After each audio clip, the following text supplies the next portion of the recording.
जय हिंद दोस्तों, कैसे हैं आप सब? कोई आशा करता हूं अच्छे होंगे। आज हम एक इंपॉर्टेंट बेसिक कॉन्सेप्ट के साथ आपके समक्ष रेडी हैं। आज हम मेजर मिलेट्स के बारे में बात करने वाले हैं। बट आखिरकार क्यों? क्योंकि मिलेट्स को 2023 में ईयर ऑफ मिलेट्स कहा गया है। ठीक है, और ऐसा क्यों कहा गया है? ऐसा इसलिए कहा गया है क्योंकि मिलेट्स की जो क्वालिटीज हैं वो आज के एनवायरमेंटल इश्यूज को देखते हुए, आज के डाइटरी हैबिट्स को देखते हुए मिलेट्स का रोल फ्यूचर में बहुत ज्यादा होने वाला है।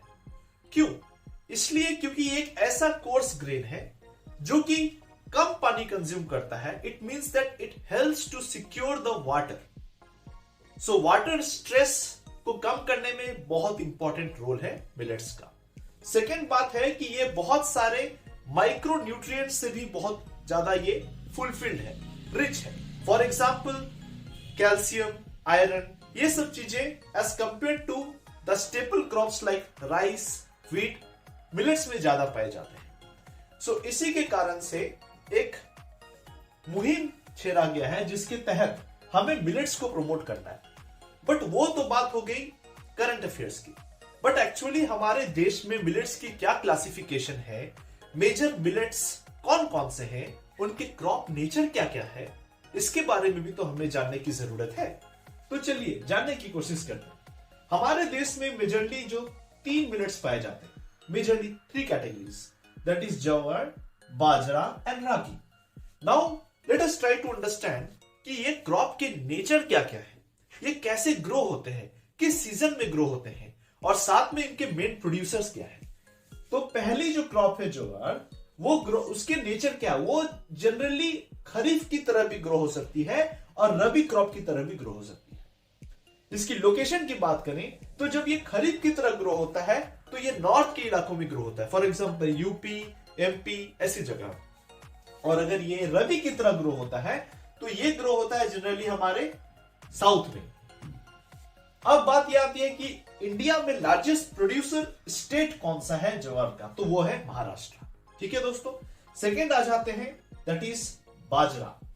बाजरा मेनली क्या है? मेनली ये खरीफ क्रॉप है। क्या है? मेनली खरीफ क्रॉप है। और मेनली इसकी जो ग्रोथ की समझेंगे तो ये मेनली ग्रो होता है नॉर्दर्न स्टेट्स में। मतलब मेनली, देखिए हर जगह मेनली है, एक्सक्लूसिव नहीं है। अगर स्टेटमेंट आ जाए कि bajra only grows in the north, ये स्टेटमेंट गलत हो जाएगा। मेजरली जो है, मेजरली प्रोड्यूस हो जाएगा नॉर्थ। और इसकी लार्जेस्ट प्रोड्यूसर क्या है? राजस्थान। ठीक है, बाजरे की रोटी राजस्थान में आप बहुत ज्यादा सुने होंगे इसके बारे में। ठीक है, तीसरी आ जाती है रागी। रागी भी क्या है? मेजरली खरीफ क्रॉप है और ये मेनली जो ग्रो होता है ये साउथ में ग्रो होता है। और इसकी जो लार्जेस्ट प्रोड्यूसर है इंडिया में, दैट इज कर्नाटका। अब दोस्तों ये ऑर्डर है। अब ये ऑर्डर में थोड़ी सी मैं एक ट्रिक बता दूं, क्योंकि ट्रिक्स बहुत इंपॉर्टेंट रोल प्ले करती है। ठीक है, तो देखिए हमको एक चीज याद है ना, जबरदस्ती एक वर्ड करते हैं, जबरदस्ती ये काम मत किया करो। तो जबरदस्ती से आप याद रख सकते हैं, जे से जवर हो गया, बर से बा ले लीजिए जबर, और र से आर से जबर। जबरदस्ती क्या हो गया आपका? ये एक सीक्वेंस है। ये सीक्वेंस में याद रखने से क्या फायदा होगा कि हमको याद रहेगा कि पहली क्रॉप जो है वो दोनों में ग्रो होती है, north south, kharif rabi. Bajra majorly north and ragi majorly south. अब बात यह आ जाती है कि इसके कुछ अलग नेम्स भी हैं। जैसे हम लोग ज्वार को बोलते हैं सोरघुम, बाजरा को बोलते हैं पर्ल मिलेट एंड रागी को बोलते हैं फिंगर मिलेट। अब मान लीजिए कि क्वेश्चन में बेसिक्स आ गया कि match the following with their other names. अब कंफ्यूज कर जाइएगा जब तक आपको ये कुछ ट्रिक नहीं पता हो। तो वो ट्रिक समझने की कोशिश करते हैं। जैसे हम कहते हैं ना सोजा, क्या कहते हैं? सोजा। तो सोजा मतलब स्लीपिंग होता है।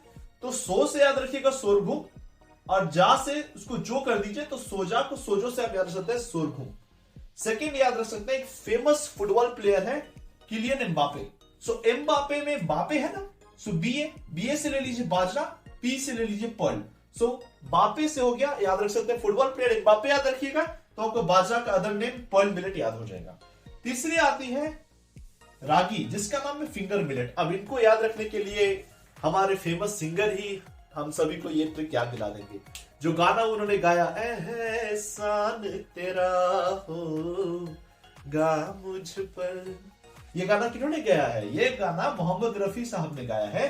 सो र से याद रख लीजिए रागी और फी से याद रख लीजिएगा फिंगर मिलिंग। तो आई होप ये एक इंफॉर्मेटिव शॉर्ट वीडियो आपको अच्छा लगा होगा। अगर ये वीडियो अच्छा लगा है तो please like, share and subscribe करें और ज्यादा से ज्यादा लोगों को तक ये वीडियो पहुंचाने की कोशिश करें, सो कि जो भी आपके एग्जामिनेशंस हैं प्रीलिम्स के स्टेज में, ये सारी फैक्चुअल इंफॉर्मेशन आपको क्वेश्चंस को एलिमिनेट करने में, सॉल्व करने में हेल्प कर सकती है दोस्तों। सो आज के लिए इतना ही। अपना ख्याल रखें। जय हिंद, जय भारत।